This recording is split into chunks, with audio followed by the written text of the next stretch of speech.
Phone দিয়েছেন কেন? আপনাকে না বলেছি আসর রাতের আগে ছাড়া আর কোনো কথা নেই। ফোন না ধরলেই তো পারতা, তাহলেই তো কথা হতো না।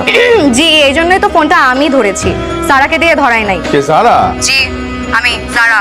সারা কই? কম্বল মুড়ি দিয়ে ঘুমাচ্ছে। বিয়ের দিনের আগে ছিল সারা আর কাউকে বলবে না।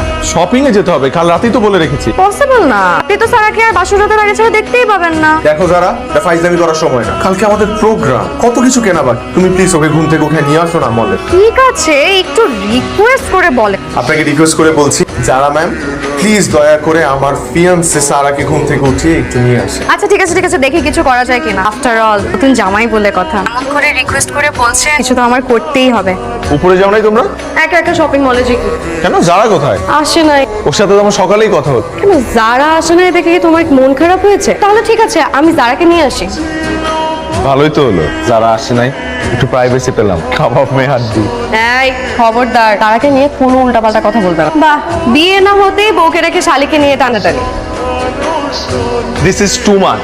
আমি তোমাদেরকে কতবার বলেছি তোমাদের দুজনকে আমি ডিফারেন্সিয়েট করতে পারি না। এই ফাইজলামির মানে কি? বারে একটা মাত্র দুলাভাই, আমি একটু রসিকতা করবো না?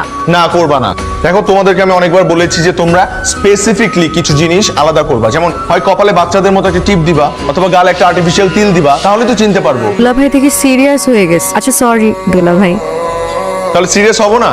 তোমরা দুজন মিলে আমার ক্যারেক্টার হুমকির মুখে ফেলে দিচ্ছ। চলো তো।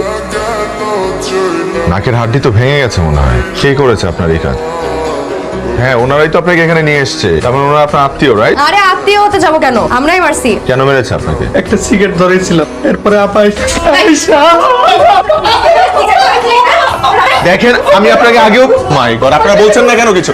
আমি আপনাকে আগেও বলেছি ইটস আ হসপিটাল, এখানে ভায়োলেন্স ক্রিয়েট করবেন না। ও আসলেই দোষ করে থাকলে ওকে থানায় নিয়ে যান। হাসপাতালে কেন নিয়ে এসেছেন? শুনেন, আমাকে জ্ঞান দিতে আসবেন। এই ফাটাফুটা চেহারা নিয়ে এটা যদি পুলিশ স্টেশনে নিয়ে যেতাম, পুলিশের তো ওরে দেখে করুণা হইতো। করুণা হওয়ার পর ওরে ছেড়ে দিত। আমি তো এটা চাই না। তাই ওকে আমি ফার্স্টে হসপিটালে নিয়ে আসছি। হসপিটালে এনে আমি ওকে প্রাইমারি ট্রিটমেন্ট দিয়ে পুরোপুরি সুস্থ করব। তারপর ওরে আমি পুলিশ স্টেশনে নিয়ে যাব। তখন পুলিশের যা করার করবে। আল্লাহ, কোন পুরুষের ভাগ্যে যে এই মেয়ে পড়বে। কোনজন আপনি? ভালো জন না খারাপ জন?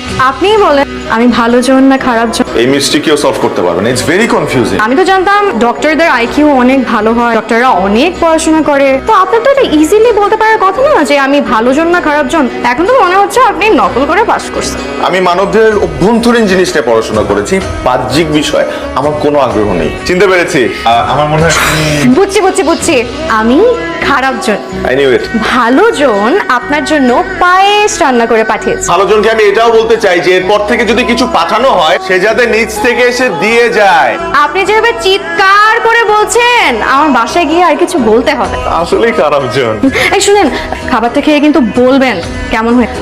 আমি কিন্তু আসলে ভালো জন। ও পরিবারের সম্মতিতে আমাদের বিয়ের দিনক্ষণ ঠিক হয়।